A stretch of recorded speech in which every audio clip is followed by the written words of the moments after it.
We can change our brain, and we can change how we feel as well. And we can change how we act. But first, we need to change some identity we have built for ourselves. We need to shift that. Okay, what does that mean? I love that. Our conscious brain, 5%. Our subconscious brain, 95%. Runs our life. If we have beliefs that are formed through early childhood, that we're not good at that, whatever it is, we need to get rid of all the conditioning before we make the shift to believe in ourselves.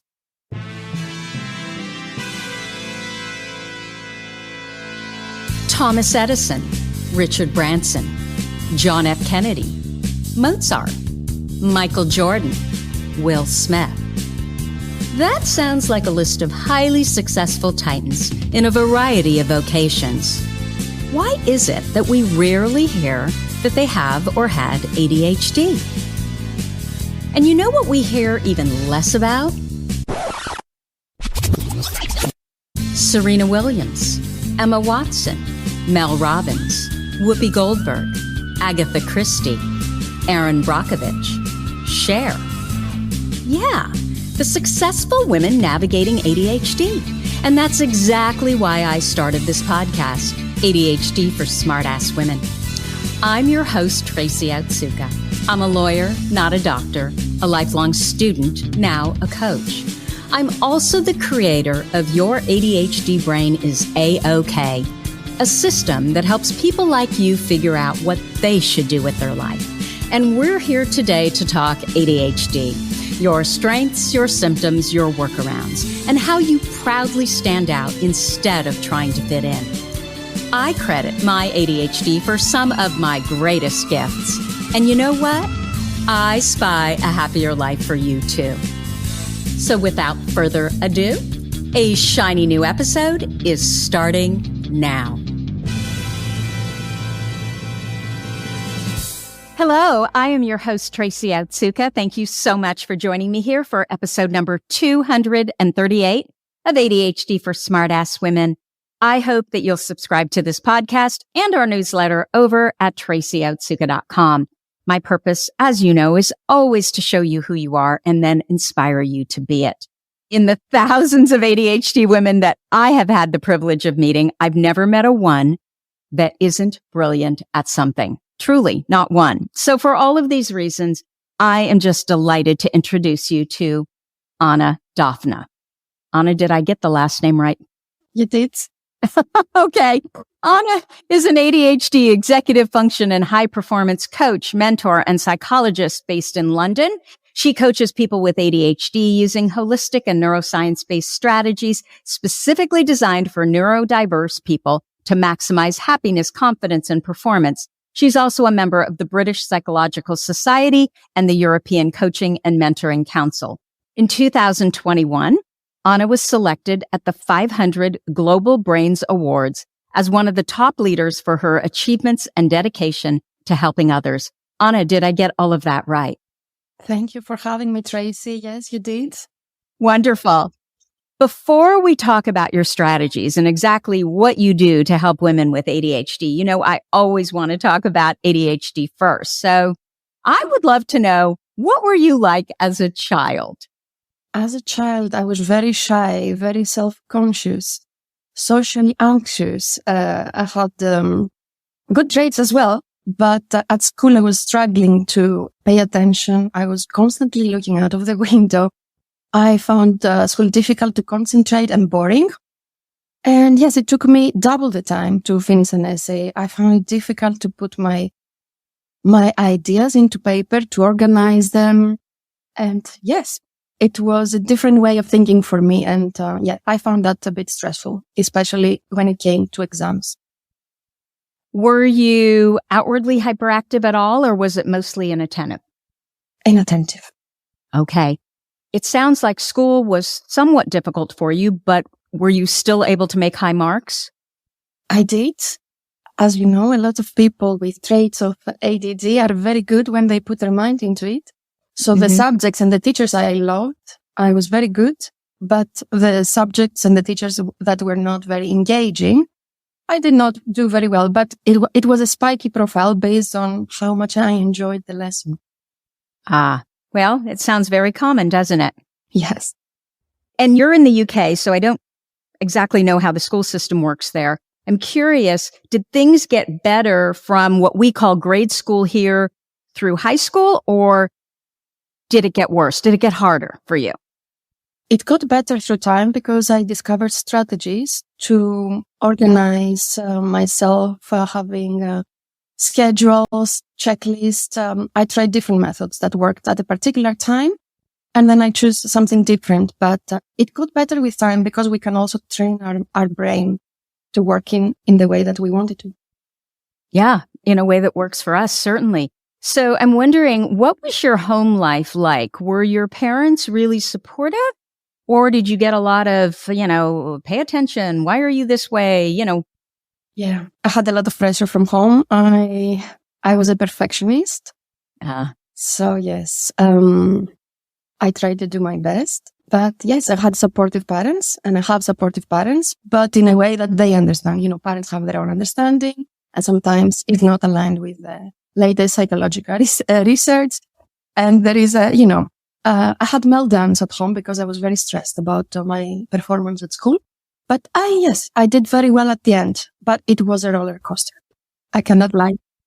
Your parents and I'm sure teachers, the attitude was, well, she's so bright. She's not applying herself. So it must mean that she's not trying hard enough. Yes, she's not trying hard enough. She finds her own way to do things. She takes different times to finish something and very fast to finish something else. So it really depends. They could not pinpoint exactly, but yes, they said that I was losing attention, but at the same time that I was very smart in the things that were really engaging her. Yeah. What did your parents do? As a profession? For work. Yeah. Banker and accountant. Okay. Yeah. So very linear brained. Very linear brained, yes. And a lot of pressure. And I guess, our own parents have their own upbringing and their own ways of how they think things are.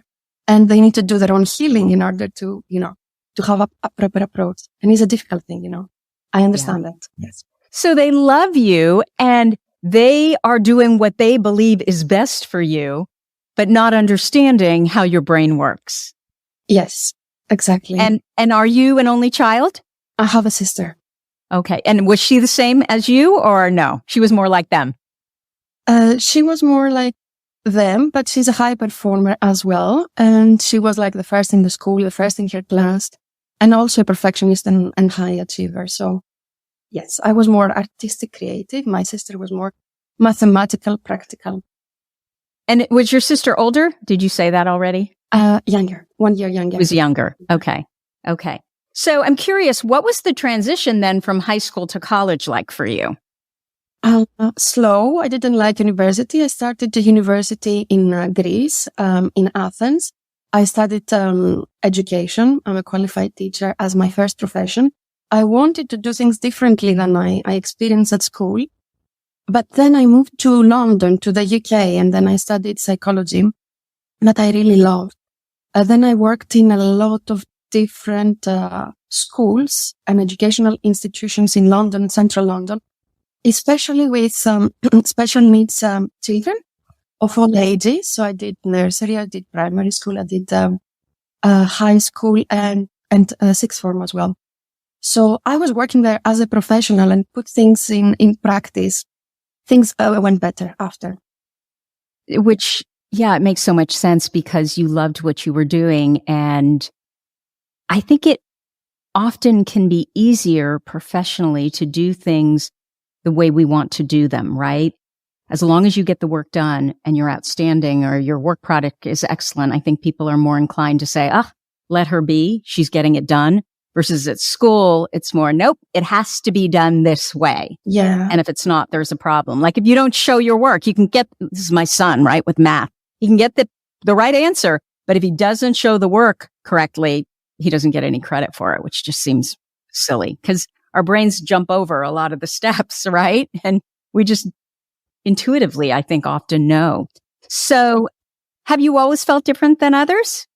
I have always felt different than others, and I believe that this has to be celebrated, not judged, especially at schools that we talk about, and the teachers and the educational system has to cater for the needs of people that are different, that are neurodivergent, because they can have great assets, great brains. Absolutely. So what about socially? Was that a problem? Oh God, what am I trying to say? Did you struggle socially with other kids? I was a shy kid. I did well with a couple of kids, but not in bigger groups. That I found too much for my nervous system, too much stimulation. So yes, I found that difficult, but I had a few good friends. So that was not an area of struggle. You know, it's interesting. I've often found that those with more inattentive type ADHD, those traits, they tend to have an easier go at relationships because they tend to be more soft-spoken, maybe a little bit shyer, maybe a little bit more introverted versus those of us that are, especially when we're really hyperactive, we can just be more difficult because we're opinionated and we shoot our mouth off and we don't think before we speak. Is that your experience too, what you've seen? It's true. But sometimes people can be people pleasing because they want to fit in a mold that the society has puts people in, and they like to do that. So we have to really pay attention and just be ourselves. Yeah. So I'm curious, once you discovered that difference that you've always felt was because of ADHD, how did that change things for you? I use the strategies that worked for me. And one strategy that works for me is to be mindful as much as I can, to do breathing. As simple as it sounds, it works for me and many, many people. And what was the last thing that you just said? Breathing. Yeah. Yes. Yes. To slow down my breathing, to breathe through the nose, not the mouth, to engage the parasympathetic nervous system, and to do activities that relax me and be in a good mood, have organized space. Simple things that have worked throughout time. But was there a time when you were really struggling and wondering, why am I like this? Why do I do this? Why aren't I like everybody else? And then, so you were beating yourself up about it. And then you discovered ADHD and you thought, oh my gosh, I think this is the answer. Was there ever a time like that? Yes. In university, at school, when I had to follow precise instructions. And to do long essays, especially statistics, when we did in psychology, that I found difficult. And I was struggling in a few topics. But if I like the subject, I could focus for hours. I could be in flow state for hours. And that's good. But when you discovered that it was ADHD, was there like oh my gosh, this is why I've been feeling the way I felt. This is what's responsible for how I behave. Yes, I accept myself and my traits. And that's an important message to give. It can be a superpower if you leverage it, and you can manage the challenges, because there are challenges as well. So, Anna, why did you decide to be a psychologist?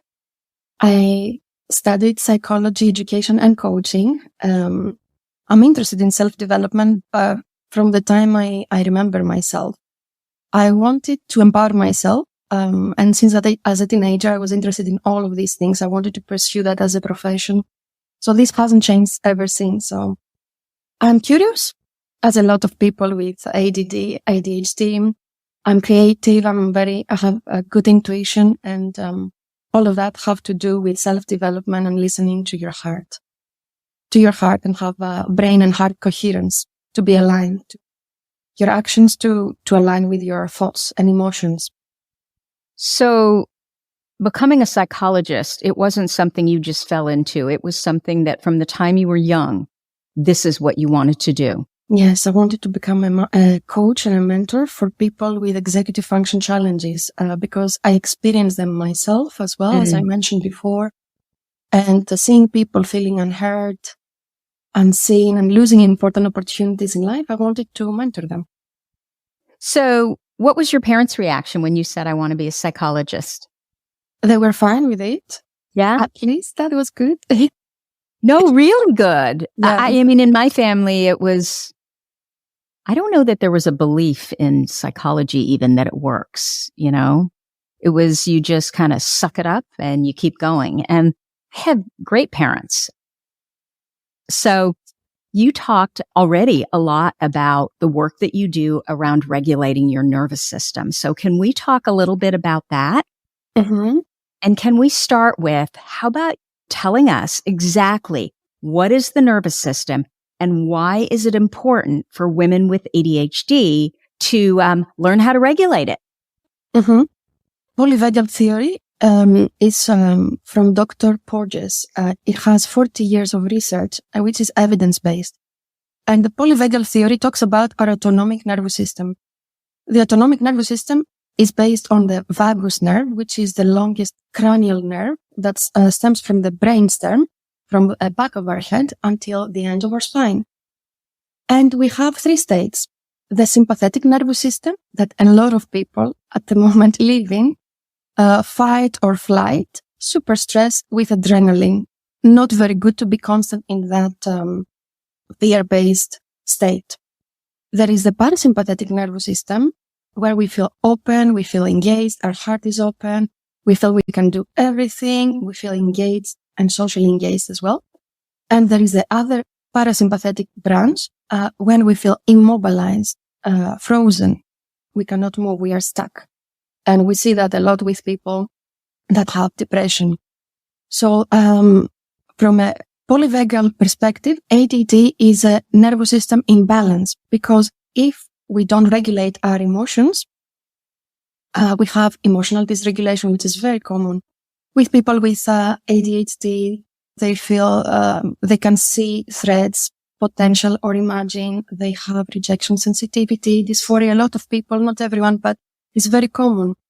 So it has to do with our emotions, and our emotions have to do with our autonomic nervous system. That applies for everyone, but for people with ADHD is more pronounced because we need to regulate our state, our physiological state. And our physiological state have to do with how we perceive the world and how we think and how we feel. And it's translated into our face, our voice, and manifests through illnesses as well, if we don't take care of it. So why do you think that, I'll say women because that's who we work with and that's who we're talking about. Why do women with ADHD, like what is it about ADHD that causes us to be less regulated emotionally? Our brains want it all. We love anything that is new, bright, sparkly, different. But that's often what keeps us distracted and feeling all over the place. So I have something that I know can help you. It's my free masterclass called What Do I Do with My Life from Chaos to Confidence? This popular class will give you the tools to make faster, more confident decisions that actually serve you, so you're doing what you really want to do instead of what others are telling you that you should do. You know, we try so hard to fit in when in reality, that's the problem. With our ADHD brains, our brilliant ADHD brains, we're not meant to fit in. We're actually meant to stand out. So that begs the question, where are we actually meant to stand out? Join me at spyhappy.me/MC. That's spyhappy.me/MC. And let's find out together. Now, let's get back to our podcast. What is it about ADHD that causes us to be less regulated emotionally? Mm-hmm. Is the emotional dysregulation that comes with it, is the fact that the executive center of the brain is underdeveloped with people with ADHD based on research, and is that neuroception is a process that is detecting threats, potential or imagined, as I said before, is not regulating properly in people with ADHD. So these are potential reasons. So do you think it's our, well, I mean, I would think hyperactivity, right? If you have hyperactivity, whether it's hyperactivity of the brain or hyperactivity of the body, that you are more inclined to jump to conclusions, to see all of the threats all at the same time. Is that correct, do you think? Yes, impulsivity and lack of response inhibition have to do with not being regulated, not being present and conscious of the generous present moment, really. And that has to do with we're not regulated. We don't feel grounded at that moment. Very much to do with our autonomic nervous system. So we just react instead of pausing and being able to really maybe ask ourselves questions like, is this really true? Is this really happening? Oh, yeah. Yes. Okay. So what do we do? What do you recommend to women who struggle with this emotional dysregulation and they, their amygdala pops off and they get really upset really quickly, and maybe the level of upset is outsized. It's too big for what's actually happened to them. Mm-hmm. Or and maybe it's not even happening to them, right? They're imagining it's happening to them. Yes. It's good to first take a moment and step back from the situation, change environment, because when something stressful happens, it's good to move. It's good to move our body, to change physiological states, to have a snack, to drink some water, to change our physiological states through everything that we can do. And after we have done all of that, we can just question the thought. Is it real? Is it imagined? Is there evidence? How does it make me feel? What does it serve? And then find evidence that this is not true. And find evidence until the point that is neutral. We feel, again, homeostasis in the body and is neutral in our mind. There is equilibrium. And then we will have a different feeling. So, you have a protocol, and I don't know, is this your protocol, Safe and Sound Protocol, SSP? SSP is coined by Dr. Porges and is a listening therapy. Okay. That retunes the nervous system. This is based on sound that trains the middle ear and retunes the nervous system to cues of safety, like the mama's lullaby, and is through technology. Based on 40 years of research. I also use it with my clients. I'm a provider. So what is it exactly? What do you do? You listen to music that is filtrated. Oh. And yes, you listen to music with your headphones. You relax. You do relaxing activities that do not require a lot of thought, that is regulating. You can do it with somebody that is trained, a provider, so that you can co-regulate your own nervous system, because that's also a possibility. And this music filtrates your middle ear and you feel safe, you feel more engaged with time. Of course, it's not a magic pill. It needs the time. And you're more receptive to therapy, you're more receptive to coaching, you feel more open. So this is a strategy that you set up in advance so that when something happens, you have the strategy in which you're going to deal with this nervous system dysregulation. So yes, it's a proactive way to regulate with time our nervous system. This is progressively done. So the more we train our brain, the better it will respond when there is a real crisis. But if we just do it the day before or the same day, it won't happen. We have to be realistic as well. The brain takes time to build new neural pathways and sensory pathways, because that builds sensory pathways. So yes, it needs time, but it's a great strategy that integrates the top-down. Top-down strategies are the talking therapies. We talk about to reframe emotions, feelings, the strategies, whatever is talked. The somatic therapies are the bottom-up that we can regulate, and this integrates the two. It's great. Yeah. I mean, in my experience, what has been so much more effective than talk therapy are the somatic therapies, especially for those of us with ADHD. And why is that exactly? So why do you think that somatic therapies seem to be so much more effective and really quickly with someone with ADHD? Maybe we're more related and more connected with our bodies. A lot of people feel like that. And for this type of people, especially if they're hyperactive, could work better. Not everyone is the same though. So some people like just to talk things through.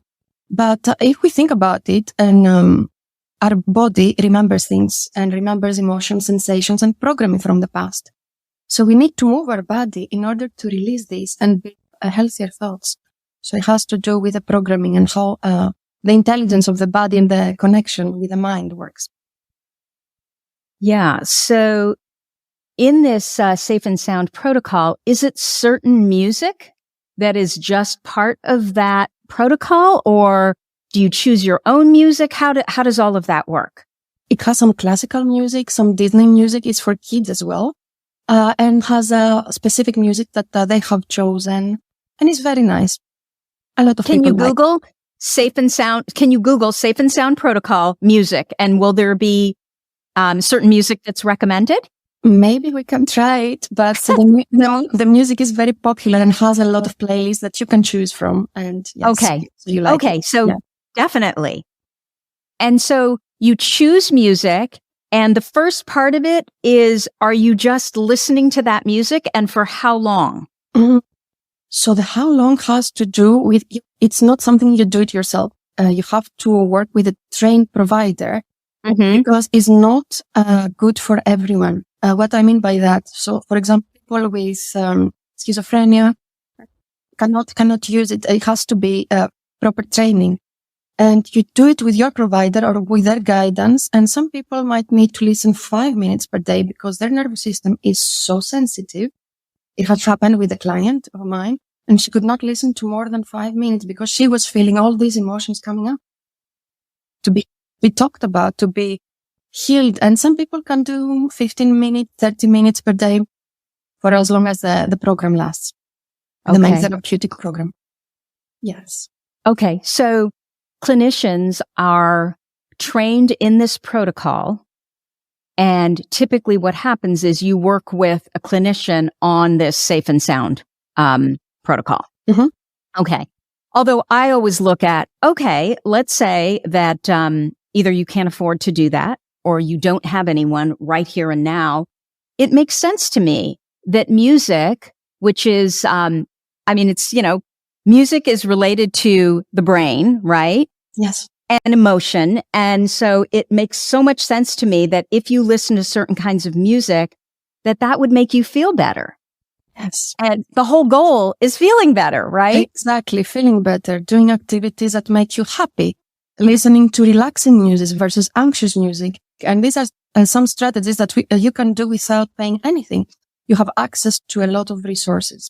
Moving your body, doing sports, dancing, connect with others, face-to-face interactions, sleep, hydrate, do sports, team sports, socially engaged. All of these neuromodulate how we feel, and we can change how we feel because we need people to be supported. And so are there any other nervous system regulating activities that you find are really effective for the ADHD brain? I know you mentioned breath work, which I totally agree. I mean, that's usually the first thing, right? Yes, because when we're anxious in the fight or flight with adrenaline, we breathe very fast. And the sympathetic nervous system comes online. And how we can change that? Through breathing slowly, through extending our exhale, and through breathing through the nose versus through the mouth. There is a very good book. I don't remember the writer, but it's called The Breath. It's a bestseller, international bestseller. The Breath? Breath, yes. James Nestor, I think, is the writer. Oh, James Nestor. Is that who you just said? Yes. Okay. It's called Breath, The New Science of a Lost Art. Yes. Oh, yes. I've heard of this book. I have not read it. We'll put it in the show notes. Yes. I definitely. And why did you like that book so much? Because it talks about a science that we have lost. And it's so simple, but so powerful. And I have tried it with my clients that had a lot of anxiety, and it worked. And it's simple. Just having a routine in the morning and at night, and just for 5-10 minutes, and do specific breathing techniques that he has at the end of the book, which is okay. And this is James's technique that you can find at the end of the book. And you said 5 minutes in the morning and in the evening? you can do as many minutes as you want. And these techniques are not his techniques, but he has researched what has worked throughout the years. And he talks about breathing through the nose, not the mouth. The mouth, we feel tired after. We feel a bit stressed. And it works even when we work out. So it's very interesting book. Okay. So are there any other nervous system regulating activities that you recommend? Definitely meditation.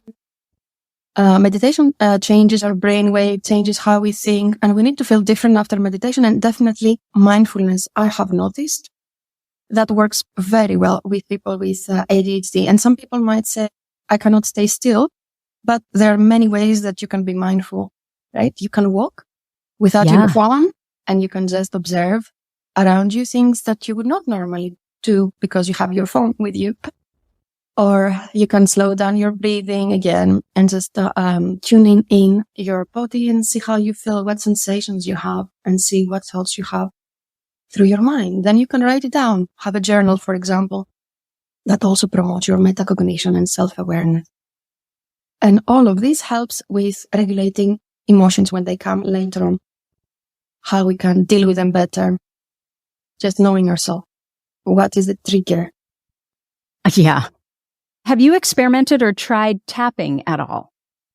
I have heard of it. I have not done it myself, but for some people, they say it's very good. Have you tried it, Tracy? Yeah. I mean, for years now. And I find that for the ADHD brain, it is amazing because, especially if we're hyperactive and we need to move, because, you're moving, you're not focusing on a doorknob and there's so much science behind it. And I know in Australia, it's now the gold standard for treatment of anxiety. Mm-hmm. So I really have noticed how effective it is with, people with ADHD, especially hyperactive ADHD. Nice. So one of the problems that a lot of ADHD women struggle with is confidence and self-belief. And I know you're aware of that. So can you talk on that subject just a little bit? Yes. First of all, confidence is not a universal thing. We are confident in some things, but we're not confident in other things. So it's good to put that in perspective.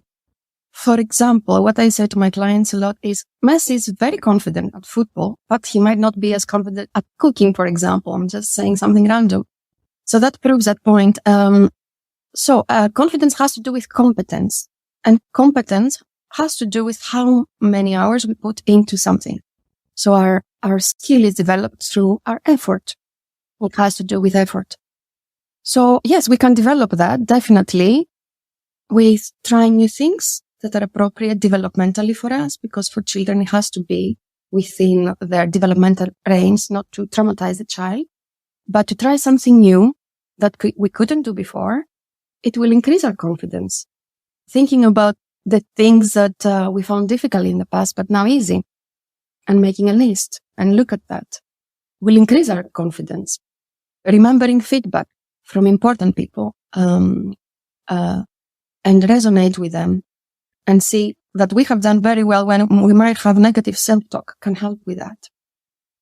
And just tuning in with things that we are proud of, that we do every day. Sometimes we focus on the negative and we can reshift our attention to what we couldn't do in the past, to how far we have come and what we have achieved that day. 3 things we're proud of. Yeah. Simple things like that. I think that many people believe that confidence is something you're either born with or born without, when in fact, it's all about action, right? And making ourselves proud. And you mentioned something that we have to learn how to celebrate our successes and acknowledge them. And I think that's one of the problems with ADHD women, right? All we see are the things we haven't done well, and then we lose sight of all the things that we're so brilliant at. Yes, exactly. And this can change.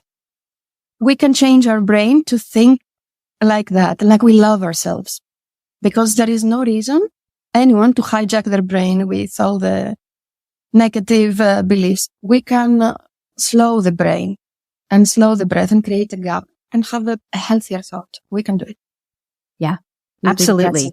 Absolutely. You can change the brain. And I I think today, oh my gosh, there's so much research and, just this idea of neuroplasticity, right? We used to think that whatever brain you were born with was the brain you were stuck with. And that is so untrue. And it doesn't matter what age you are. Yes, which is very exciting. We can change our brain and we can change how we feel as well. And we can change how we act. But first, we need to change some identity we have built for ourselves. We need to shift that. Okay, what does that mean? I love that. Our conscious brain, 5%. Our subconscious brain, 95%. Runs our life.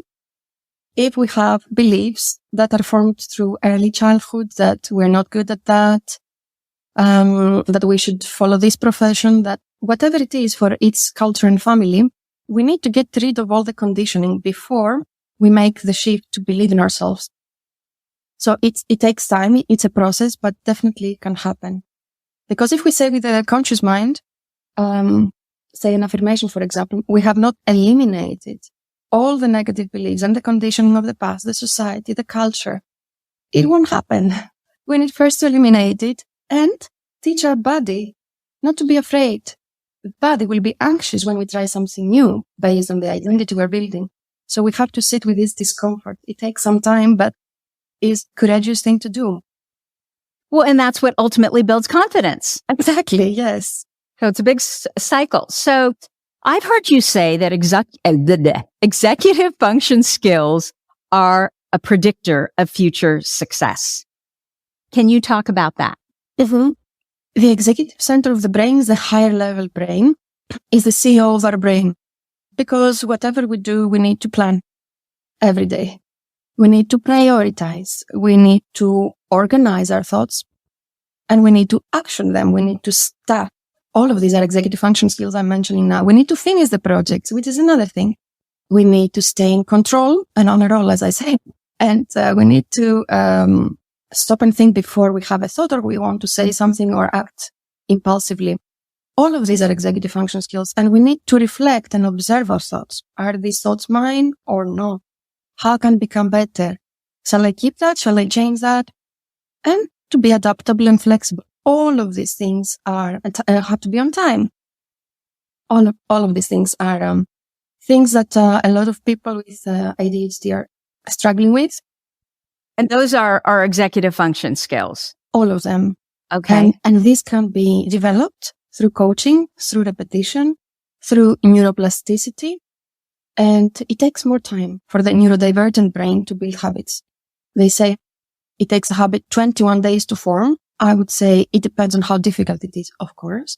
But the neurodivergent brain, based on research, it takes double the time, 66 reiterations.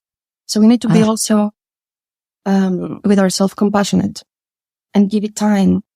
Have a mentor, have accountability, even a parent, a friend, a group that is a bit higher than us or very good at timekeeping, very punctual, very zen. Whatever it is that we want to work on, it can happen. Is there a way to determine if you struggle with executive functions, and if you do, to what extent you do? Yes, there are tests and evaluations that can happen. I also have one that I have adapted, and I can provide to whoever wants for free with some recommendations that come. So yes, there are tests that you can. So where do you find your test? Is there a link? Yes, I can send you the link, or people can find me at my website, annadaphna.com, and ask me for the executive function predictor test, and I will send it to their email. Okay. It's Daphna, DAFNA.com, and it's the executive function predictor. Is that what you said? Mm-hmm. Yes. Okay. Executive function predictor test. Which can change over time. Our skills can change over time because exactly of neuroplasticity, because of the effort that we put before, during, and after any work we do with any professional that is trained with ADHD. Okay. So, Anna, what do you think the key to living successfully with ADHD is? Finding your strengths, leveraging your strengths, finding a supportive environment, having a good mentor or buddy that can keep you accountable, and pressure you at times, and to accept yourself. Find strategies for what you find difficult. And do you have a number one ADHD workaround? I believe that sleep is very important. It's one pillar of high performance and also regulates our emotions, since we were talking about that. Having consistent sleep, sleeping at the same time, around the same time, waking up feeling refreshed, rested, has to do with our melatonin production and our circadian rhythms, and to regulate the body clock is very, very important. Then hydration. If we wake up, we can drink a glass of water because the brain is dehydrated. The executive center of the brain is sleeping. We cannot wake up. A lot of people find it difficult to live on time. You need to wake up first. It takes about 10 minutes if you drink a glass of water. Then diet. Having good diet and any supplements that you need. If you need to take supplements, and sunshine also helps with the mood. But so I think this has to be in check, to check if there is any other comorbidity or any other condition, and then just work on these skills. Yeah. I fought this whole sleep thing literally for decades, and I didn't believe in it. And then I read the book, Matt Walker's book, Why We Sleep. Oh, nice. And one of the things that he says is that the amount of REM sleep that we engage in every night is directly proportional to our lifespan. Yeah. And that scared the hell out of me. And so I can't get into bed by 11. So my husband negotiated. So we both go around midnight, sometimes 11:30. And it has made such a difference. So I completely agree with you on sleep, even though I was the biggest offender. So anyway, Anna, where can people find you if they want to know more about you and what you do? Mm-hmm. People can find me on my website, www.annadaphna.com, and can email me if they want a complimentary consultation to learn more about them and see how we can potentially work with them. Or they can ask for the executive function predictor, and I can send them a quiz with personalized strategies. Wonderful. Anna, thank you so much for spending time with us here today. I had a great time, Trace. Thank you. Yeah, no, it was a pleasure. So that's what I have for you for this week. If you liked this episode with Anna, please let us know by leaving a review. Our goal is to change the conversation around ADHD, helping as many women as we possibly can learn how their ADHD brains work so that they too may discover their amazing strengths. As always, you're listening to ADHD for Smartass Women. Join me over at TracyOtsuka.com. Thank you so much for listening, and I'll see you here next week. You've been listening to the ADHD for Smartass Women podcast. I'm your host, Tracy Otsuka, and we're available on iTunes, Stitcher, Spotify, and Google Podcasts. Not coincidentally, ADHD for Smartass Women, it's also the name of our free Facebook group. We're a totally smartass community of successful, ambitious women who share our ADHD wins, questions, and workarounds. Join us at TracyOtsuka.com, where you can also find more information on our Your ADHD Brain is A-OK system. I spy a happier life for us, and I'll see you again next week.